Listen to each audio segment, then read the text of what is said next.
Hey everybody, welcome back to my channel. In today's video, I'm going to be sharing a very quick and easy Guyanese Ladoo recipe. Now this right here is something that you can make for paag, which is coming up at the end of the month.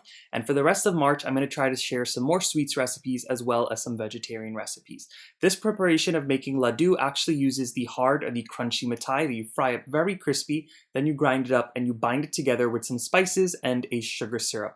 I'm going to show you guys how quick and simple it is to put together. To make the mithai part of this dish, in a bowl of all-purpose flour, I'm going to go in with some ground cardamom, cinnamon, ground anise seeds, as well as some ground ginger or powdered ginger.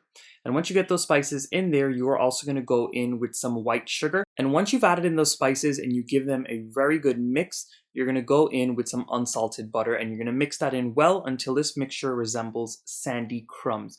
Now, if you were using this for puja, you would want to make sure that it is unsalted butter or even ghee for this recipe, but you do not ever want to use salted butter because you're not supposed to be offering anything with salt. This next part is optional, but I'm going in with some freshly grated coconut, or you could use the already packaged grated coconut that comes at the grocery store, but you do not have to add it in if you do not like coconut in any of your dishes. And I'm going to mix that in really well. And at this point, you're going to stream in some cold evaporated milk. You can use any type of milk for this part, or you can even use water if you choose to. All you're looking for right here is a semi-soft dough. Nothing too soft and nothing too hard. After you mix in all of your milk, you should get a nice smooth looking dough such as this, and it should no longer be sticking to your fingers. And there's absolutely no need to let this dough rest at all. You can start to cook right away. So I'm going to put my piece of dough on a floured surface and I'm going to roll it out until it is nice and thin. The thinner that you roll it and that you cut it, the faster that it will cook. And for the purposes of this dish, since we're grinding it anyway, it doesn't matter how good they look. It doesn't matter how thin or thick they are. So just go ahead and do what is easiest for you. And once you get your dough all rolled out, you're going to cut it into thin strips.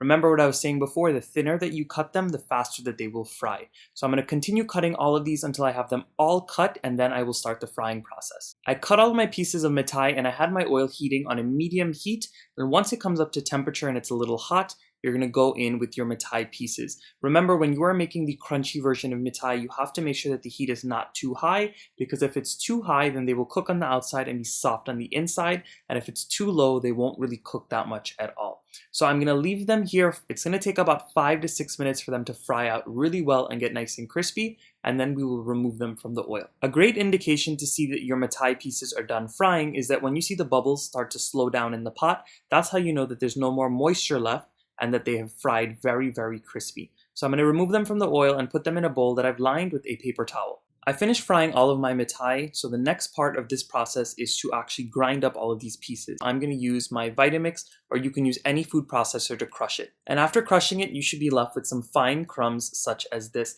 And look at that beautiful color. Just remember that if you fry the mithai very dark, then your ladoo will be dark in color. And if you fry them on the more golden brown side, you're going to get a beautiful golden color like I have here. Now I went ahead and I measured it just for the video purposes, and once you're done grinding that mithai, you should have about 2.5 to 3 cups of ground crumbs. Now into that, I'm going to go in with some milk powder. Now the milk powder is really going to help this have a really nice rich taste, and it's also going to help bind it just a little bit. And I'm going in with some desiccated coconut. You can also use some freshly grated coconut or the stuff that you buy from the grocery store that's already shredded, or you can omit it if you don't like coconut. And on top of that, I'm going to go in with some extra elaichi or cardamom just because I really like the taste of the spice. And you're just going to mix all of these ingredients really well until everything's combined. And the next ingredient to add in is some condensed milk. This right here is going to add a good binding agent to the recipe because it's so sticky. It's going to add a little bit of sweetness, and of course it's going to add in some milky richness. And since we mix all of those other ingredients together, we're going to start working on the paag or the sugar syrup to mix our ladoo mixture together and bring it all together.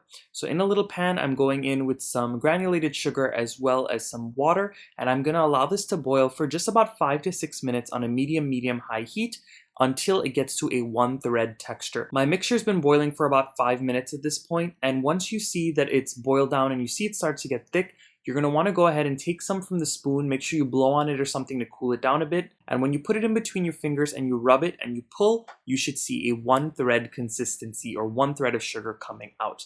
Once you get to that stage, you can go ahead and pour that mixture into your ladoo mixture or the dry ingredients just a little bit at a time until you add in just enough to get it bound. Now you may not have to use all of your sugar syrup, and you might have to use all of your sugar syrup. It just depends on how dry this mixture was in the beginning.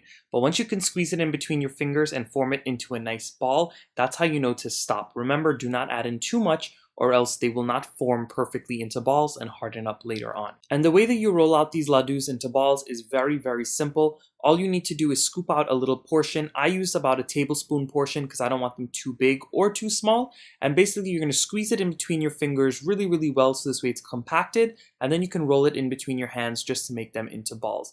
And this right here is how you form them. Now once you get these formed into balls, they are done. You just let them set for a little bit so this way they firm up and you can serve them. Now I told you guys you can make this for Phagwah. This can also be made as an offering to Lord Ganesh, the remover of obstacles, because his favorite sweet is Ladoo. So if you guys enjoyed this recipe, please don't forget to give it a nice big thumbs up. Subscribe to my channel if you are not subscribed yet, and join the Matthew's Guyanese cooking family. And of course, drop those comments down below and let me know what you guys would like to see next. Bye everyone!